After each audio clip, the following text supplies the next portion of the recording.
யார் ஒரு தகுதியான மனுஷன்? யாரை நம்பி நான் மனைவியாக போகலாம்? யார் உண்மையான ஒரு ஆம்பளை? கட்டடிக்க தெரிஞ்சவன் இல்லை, நல்ல ஸ்டைலாக ட்ரெஸ் பண்ண தெரிஞ்சவன் இல்லை, முடிய விதவிதமாக சீவி கிராப் அடிக்கிறவன் இல்லை. எல்லா பெண்களையும் ஒரு தாயைப் போலவோ தங்கையைப் போலவோ மகளைப் போலவோ நினைத்து அப்படி பழகி அப்படி நடத்துகிறவன் தான் சரியான ஒரு ஆம்பளை. இதை கற்றுக்கிட்டா வாழ்க்கையில் சிறந்த வாழ்க்கை துணையை தேர்ந்தெடுக்க முடியும். அவன் நல்லவனா கெட்டவனா? மனைவி எப்படி வச்சுக்குவான்? அம்மாவை எப்படி வச்சுக்கிறான்? அம்மாவை மிரட்டிட்டு கை வாங்கிட்டு இருக்கிறானா?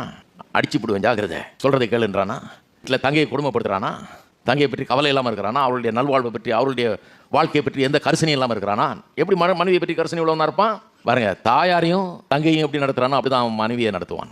நாளைக்கு ஒரு பெண்ணு அவன்கிட்ட கொடுக்கப்பட்டால் அந்த பெண்ணையும் அப்படி தான் நடத்துவான். அதில் சந்தேகமே கிடையாது. அறிவு வந்தவன் எப்படி இருப்பான்? எல்லா பெண்களையும் ஒரு தாயாகவோ சகோதரியாகவோ மகளாகவோ காண்பான், அப்படி பழகுவான், அப்படி நினைப்பான். அப்படிப்பட்டவனுக்கு பொண்ணை கொடுத்தா அந்த பெண்ணை எப்படி மரியாதை கொடுக்கணுமோ கொடுத்து எப்படி வச்சுக்கணுமோ வச்சு அவன்கிட்ட போய் அவளை கல்யாணம் பண்ணதுனால இந்த பொண்ணு முன்னே இருந்தது காட்டில் தவப்பன் வீட்டில் இருந்தது காட்டில் இன்னும் நல்லா ஆவா.